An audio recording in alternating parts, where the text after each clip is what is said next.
this is actually my first time being on an interfaith panel, at least in a long, long time. So I'm very honored to be with you. And I thought, before I answered your question, I thought this would be an opportunity to share maybe just something in particular about how Jews think about themselves, simply because of the way that the question was asked when it was sent, in terms of how our faith informs our daily life.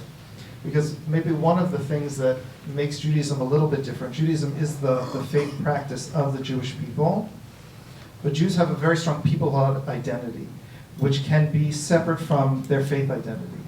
So while someone who professes a belief in Jesus would be a Christian, and someone who would not, a Jew can never practice Judaism and still be a Jew.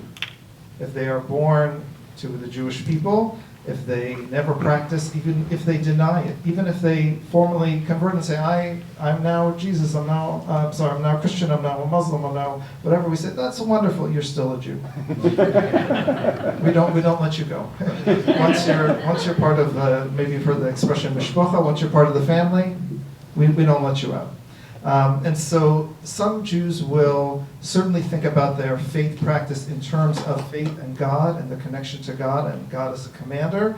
And others will simply say, yeah, I believe in God, but I do that because this is what the Jewish people do.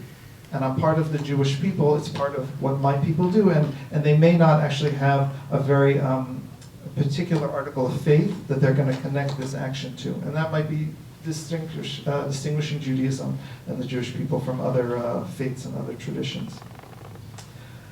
So with that being said, obviously Jews believe in God, and there is no one in particular faith creed that the Jewish people have said, this is exactly our faith creed that you have to believe exactly. There are many teachings in the Torah and in the rabbinic writings that are kind of the overarching principles. Two that I think are important simply to share today that you may not have heard before. One important principle for me in terms of how do I think about practicing my faith is the quote from Leviticus 19, Kedoshim tihiyu ki kadosh ani Adonai elechem, you shall be holy, for I, the Lord your God, am holy. I think many faith traditions have this idea is that we are supposed to imitate God's actions and try and achieve as great a closeness to holiness as we can in imitation of God.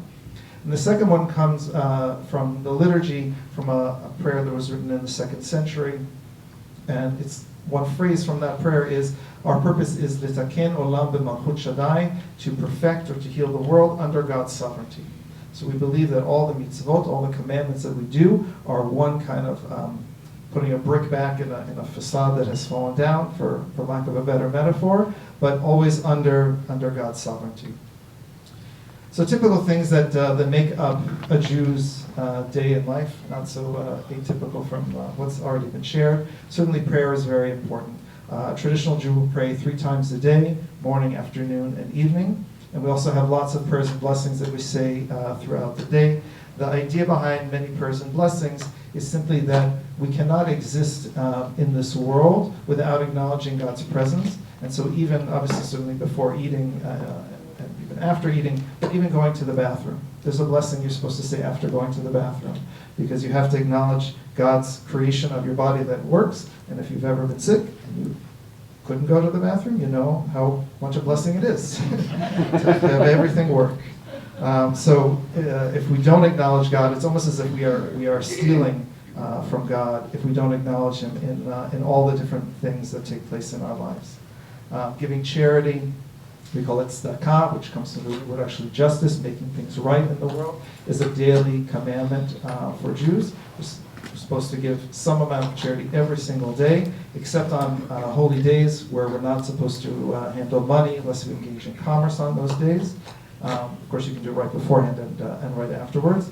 And the idea is that it has to be a daily practice, because once you make it a daily practice, even if you're not feeling generous in that moment, the fact that you're doing it every single day will obviously lead to having a generous heart.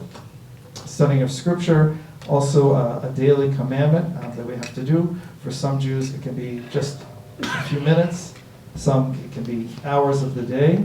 And Scripture can be studying the Bible, can be studying rabbinic literature. For our, let's say, a modern Jew who's not so particularly religious, they might say that their scriptural practice is reading a Jewish newspaper and keeping up on what's going on in Jewish affairs in the world.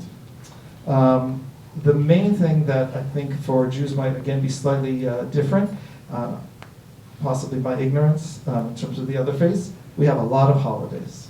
Lots and lots of holidays. And each holiday has its own particular religious practice that some of them are multiple days long, some of them take a long time in terms of preparing. Since I have an extra I still have 30 seconds, I'll rattle them off for you. Major festivals that we have: Jewish New Year, Rosh Hashanah, Yom Kippur, the Day of Atonement, Passover, Shavuot, which is called Pentecost in English, which is coming up in a couple of weeks, Sukkot, the Feast of Booths, Purim, Hanukkah. We have minor festivals, Tu B'Shvat, which is the New Year for trees, Tu B'Av, which is kind of like a Jewish Valentine's Day, Lag BaOmer, which is a small festival we just celebrated 2 nights ago, Rosh Chodesh, the new month, which occurs 12 times a year, sometimes 13, because we have a leap month a year, once every 2 or 3 years, based on our calendar, which we'll talk about another time, I'm sure. We have fasting and memorial days like Tisha B'Av, commemorating the destruction of the temples in Jerusalem, Asara B'Tevet, Shiva Asar B'Tammuz, Tzom Gedalia. And then since the establishment of the State of Israel in 1948, there are modern, kind of secular but semi-religious holidays connected with the establishment of Israel, including Israel's Independence Day, Holocaust Memorial Day, Israel's own Memorial Day, Jerusalem Day, Immigration Day.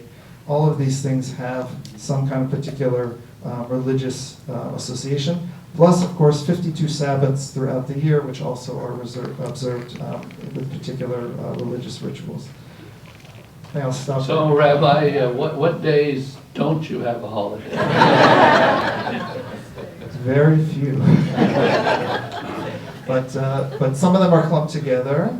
And as I said, there's one leap month every 2 or 3 years. And rabbis love that because there's no holidays in that leap month.